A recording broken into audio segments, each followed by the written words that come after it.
She got one. She got a little win. Hello, my fam. It is Perez, the queen of all media, the original influencer, and your number one source for everything It Ends With Us saga. You might have heard about this latest development with Stephanie Jones. However, the devil is in the details, as they say. Or in this instance, a footnote.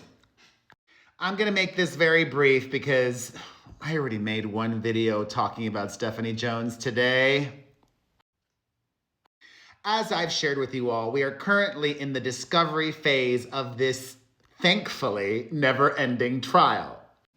The actual jury process and testimony, all that doesn't begin until March of 2026. But every day, there are multiple motions and filings and so much clogging the court docket. And a lot for Judge Lyman, who is overseeing the consolidated federal cases, to decide on. But today, he ended up ruling in favor of Stephanie Jones. Per the discovery process, all sides are subpoenaing people and information.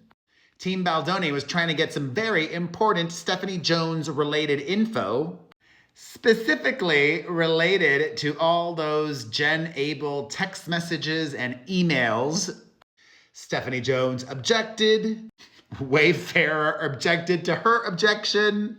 And now the judge ruled that Wayfarer did not articulate themselves well enough. They didn't make a compelling case in their objection.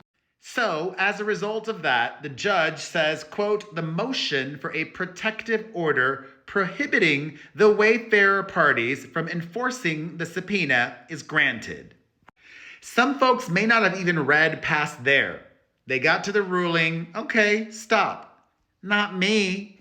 Personally, the most interesting thing in this development today is footnote number 3 at the very bottom of the page beneath Judge Lyman's signature. Remember, the basis of the New York Times seemingly defamatory article against Justin Baldoni and accompanying video were all of the communications from his now publicist who used to be employed by Stephanie Jones.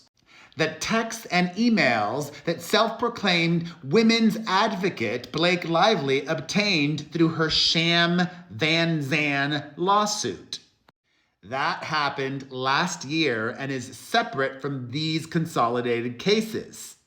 However, in footnote 3, as part of today's ruling, Judge Lyman writes, the Wayfarer parties have provided evidence of an action filed in New York State by Van Zandt, Inc., a corporation purportedly associated with Lively, against Does 1 through 10, docket number 204-1.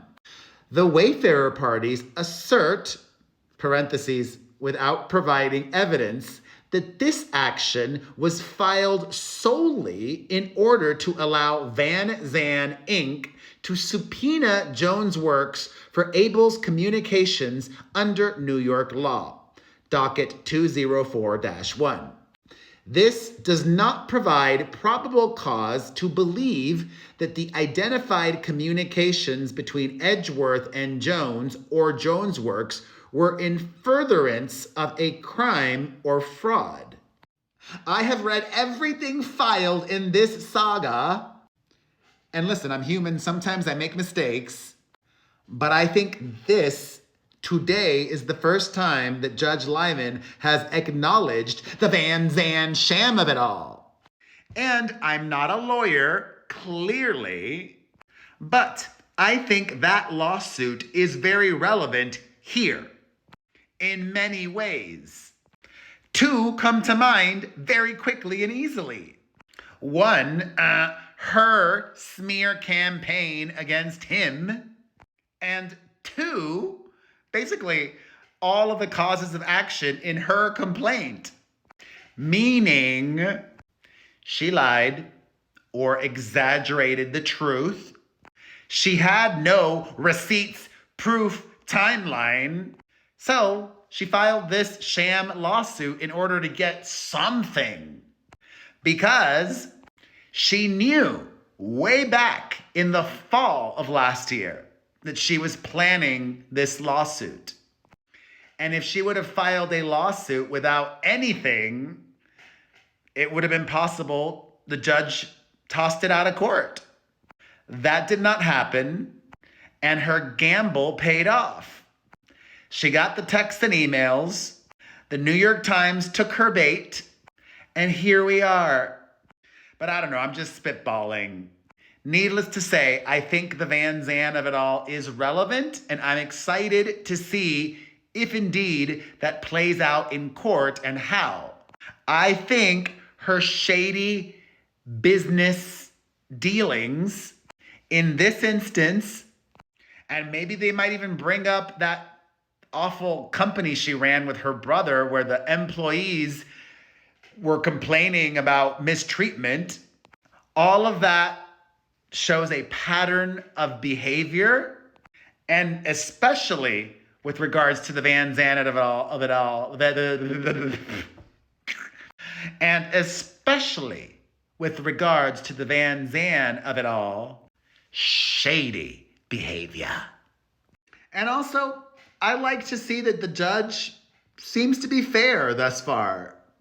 Like a good judge, he, up until now, is not picking sides. Each party has had some wins and some losses in the process. And is it just me, or is this whole debacle far more compelling and action-packed than Depp v. Heard? I was following and covering Johnny and Amber, but there is so much more content here. And more to come. Possibly as soon as tomorrow, I am hearing we're going to expect another juicy development from Team Baldoni. And that Ellen Garofalo lawyer that I told you about last week or the week before, I think, God, my brain hurts. I told you about Ellen Garofalo at least last week. She is the new attorney on Team Baldoni. They have got a sizable team in multiple cities. And as I shared with you all, Ellen Garofalo used to work at Venable, Taylor Swift's law firm. You remember this. I did that silly little song that I sort of made up. Not really. I don't know about you, but 2 + 2 = 22. I don't know about you. Anyways, whatever. I'm losing my mind, y'all. Ellen Garofalo is working on something. I'm excited to see what that is. And as soon as we find out, I will let you know. Unfortunately, today was a good one for Stephanie Jones.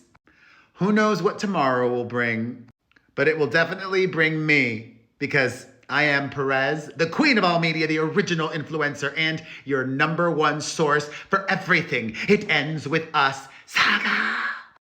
Thank you for watching. Viewing my videos, especially until the end, is such a meaningful way to support. I cannot express my appreciation enough.